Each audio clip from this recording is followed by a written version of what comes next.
Grace Delarosa, and as she said, I'm from Jacksonville, Florida.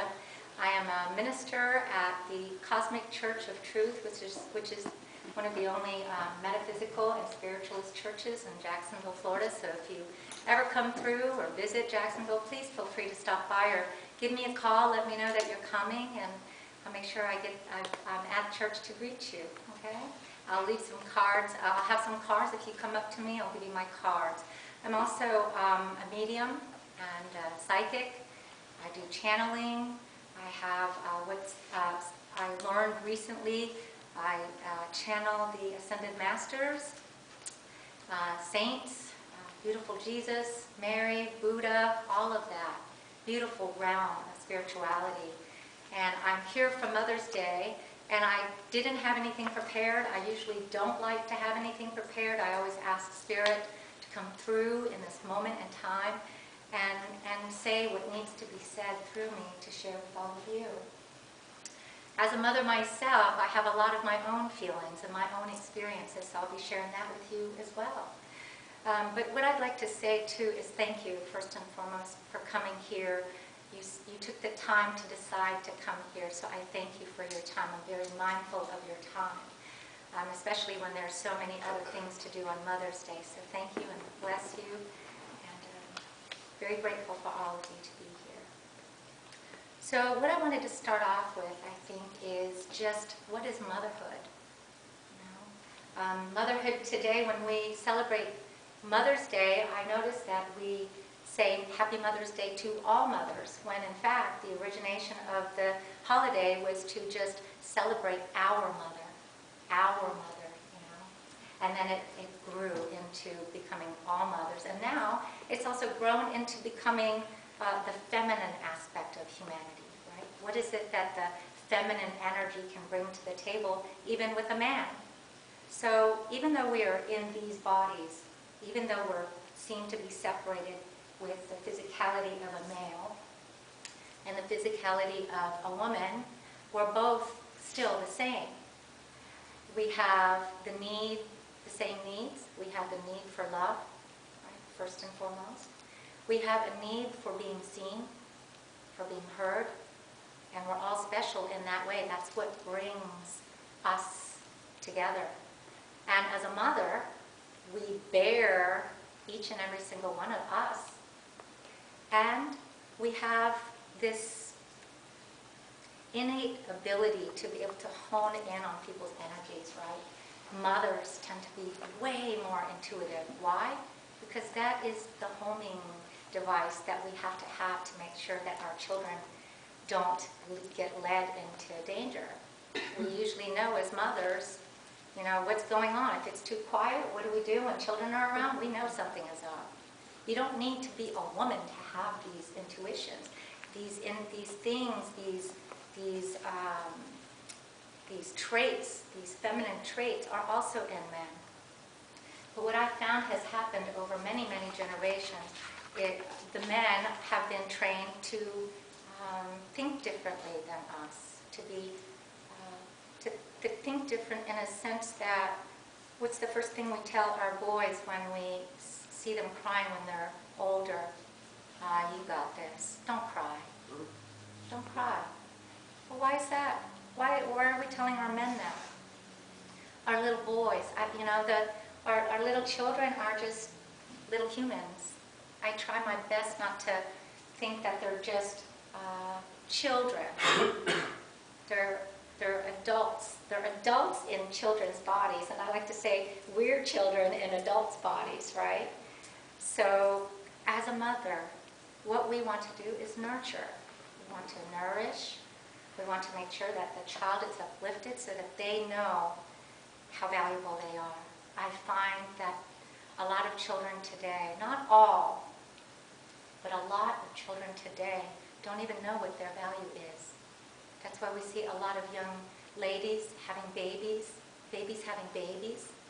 If we had told them that what they're about to give was their $1 million, the only $1 million they have, I don't think they'd be giving that out very easily. So maybe we start sharing that with our beautiful young children about how important that they are and how valuable that they are. and the young boys that choose to be fathers, or maybe not choose to be, but might inadvertently become one because they didn't know their worth. What is it they're about to do when they choose to make love to somebody else without thinking about being able to reproduce? It's a lot of things that we don't hear adults speaking on with children. I don't know why that is, but I think it's time to make some changes in our lives and teach the children sex is not anything bad. It's a beautiful, sacred thing if it's used wisely. Just because we can do something doesn't mean we need to do it. And that's the difference between the younger folks and somebody that's had more experience like us. Most of us here are wise now, wiser, at least I like to think that we are. And mothers, motherhood is a very big responsibility because we end up bearing the leaders of tomorrow. So all we have to do is look around. Are we happy with the way things are being run in our country today? And then the sad part is all we have is us to look at and question. Why is everything the way it is today? And then we can take that same way of thinking and kind of spin it around and look at all the good things that are happening and saying, wow, we have come a long ways and we still have many more ideas and thinkings and ways to be able to improve our culture so that our children of tomorrow, when they become our age, they won't have half the things that we're nearly worried about today. I don't like to place all of the pressure on women, but that's where it is, really. It really is, because we bear the men. We bear the men. And so when we have perhaps relationships that might be daunting, our job as mothers, as nurturing humans, is to make sure that we uplift them. When we speak to men, how do we share with them that it's okay to express their emotions with us in a safe and loving way? What are we doing to allow the men in our lives to feel comfortable around us enough for them to really share their truth and be ready when they share the truth? And be ready to not demean them in any way, right? Love never does anything other than to uplift. So if we can remember that, especially for the men in our lives, to show them, tell them, they don't like being told what to do. Nobody likes being told what to do. But they do like to see with their own eyes and learn from our own ways what love is. Love is not saying it's okay for you to stomp on me. Love is kind, but that does not mean that it's weak. And that's the other thing I'd like to bring up. How many of you ladies have been told, wow, you are really strong, really strong? How many times have you wanted to say, no, no? We all have the right to be human, and it's okay to ask for help.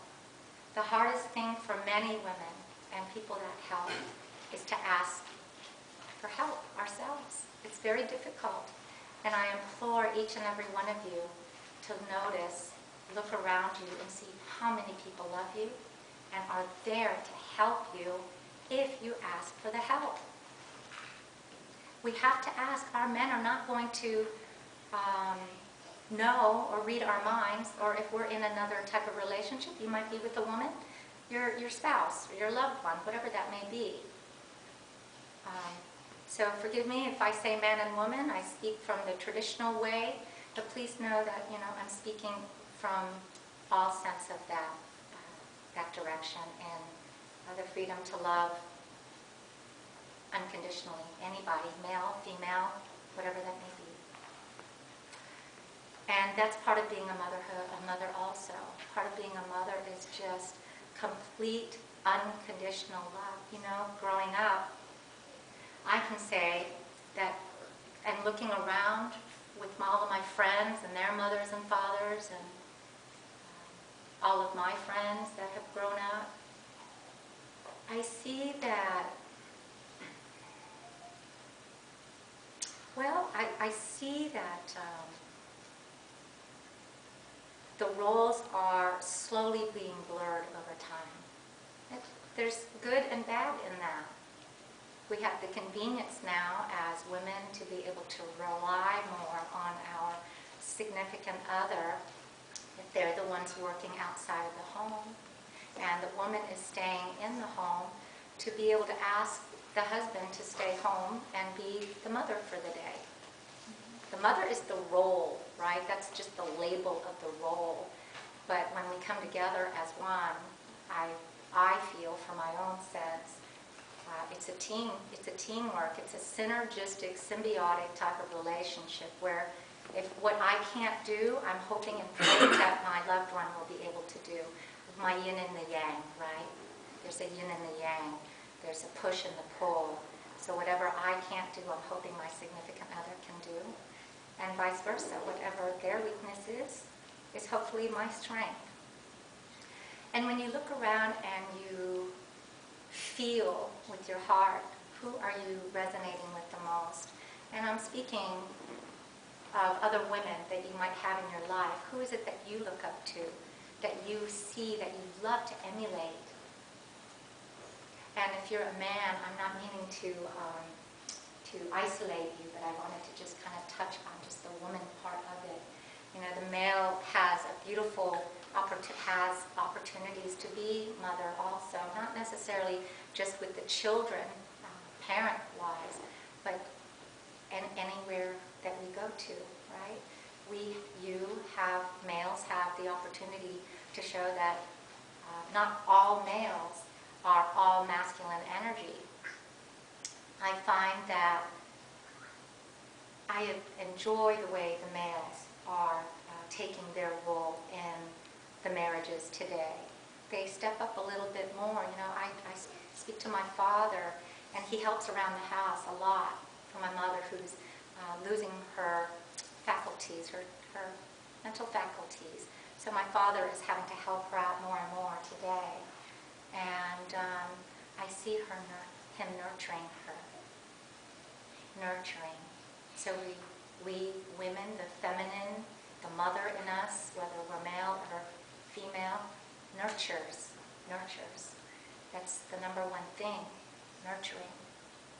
When we can make sure that the soil is fertile enough for that child to grow, we have done our job. And then we let go. We let go, just like we do when we plant a seedling in a pot. There's nothing more that we can do but love it, pour water on it, bring it some light from spirit, and watch it grow. And that's what we want to do with our children. As much as we can, remember what it was like when we were children. And to remember what it was that we enjoyed, or what it was that we would have liked. And then emulate that for the youth in our society today. Coming together and making sure that we don't lose one child, not one child, from something that can be prevented. And that comes from here, making sure that we attend to our children in the congregation. I see a beautiful child here right now.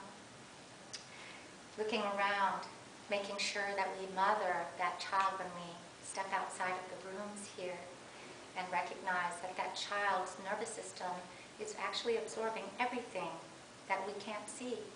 That's why it's so important for us to remember what motherhood is really. It's nurturing, nourishing, loving, softness. And women can be tough too. Women can be tough. Those are the personalities. But what I'm talking about is the thing unseen but felt, and that is the love in her heart. Men can be very nurturing and nourishing. And to remember that we do have male and feminine, masculine and feminine energies. What can we bring to the table to make sure that, and I'm going to talk about children, to make sure that we uplift those children.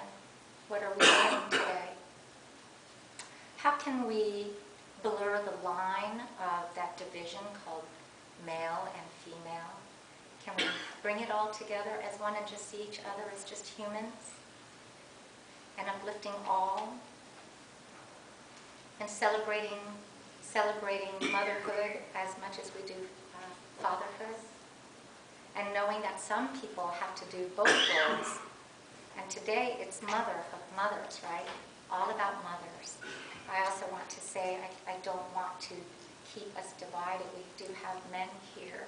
And just to remember how beautiful we can uplift women in our lives. If all the men were raised with loving mothers or mother figures, how beautiful this world would be. How much more fruitful the family unit can be if we realize it's not just male or female, it's not just mother and father, it's both. It's that integration of both which creates its own thing. And that's the thing that I'm talking about, that beautiful thing that combines when we have both the masculine and the feminine, both the motherhood and the fatherhood combined into one. Because, I know as a woman, I'll never be able to lift a 300-pound thing by myself. The men can help a lot.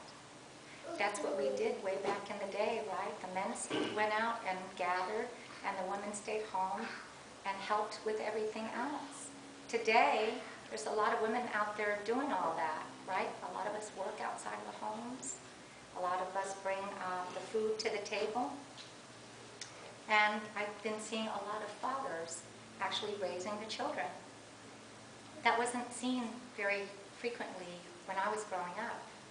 I grew up in the 60s and the 70s and the 80s and never really saw that. I'm very happy to see that as a woman.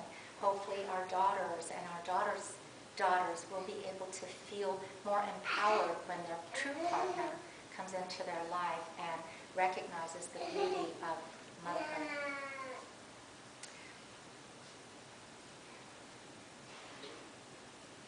Motherhood is very, very special. It's something that one can only really experience. You can read all that you want about being a mother, but until you actually do that, it's hard to really express the love and adoration that we have for our children as they grow. But there are teachers out there that see that, male or female, and every human being has an opportunity to do that as long as they're socializing.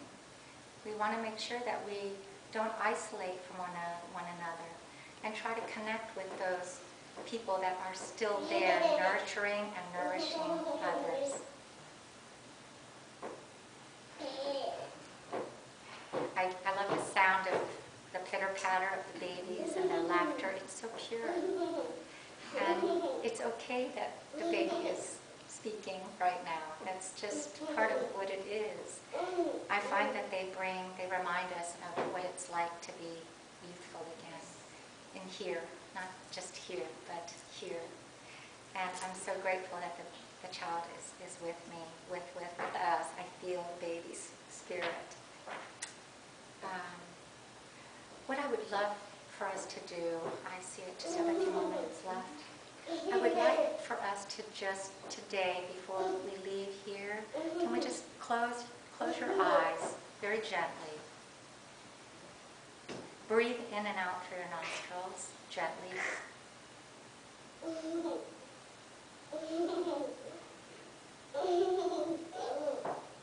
Listen to the child's happiness,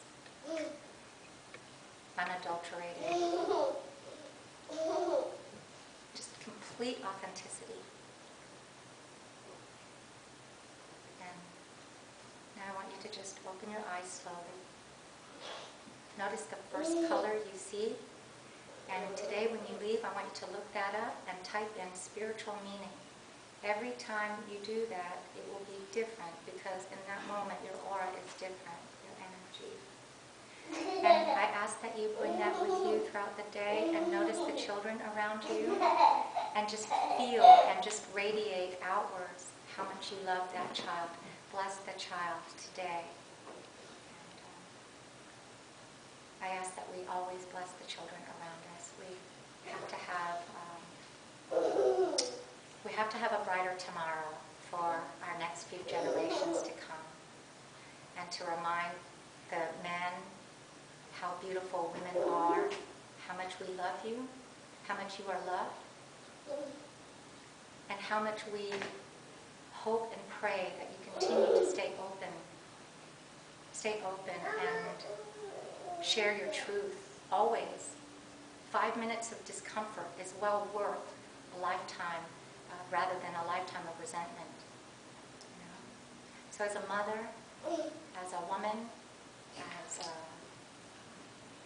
as a concerned citizen, as a person wanting to make sure that we continue to bring forward the opportunity to share our experiences with one another, please feel free to do that. Our experiences are meant to be shared and not held in with any thought whatsoever. As a woman, you have a right to speak your mind. And I just wanted that as a reminder for all of us here. Mothering, you know, as a minister, as the pastor of a church, mothering our children is a blessing and an honor for us to do. And I'm going to say thank you. I'm going to cut this now and say thank you for having me. And happy Mother's Day to all. And know that you are so loved and valued and blessed. And we continue to stay together as one and know that we're here to uplift one another. And know that there's no such thing as competition here. We're all in it as one. And I hope and pray that we continue to live in unity as one big village. Thank you.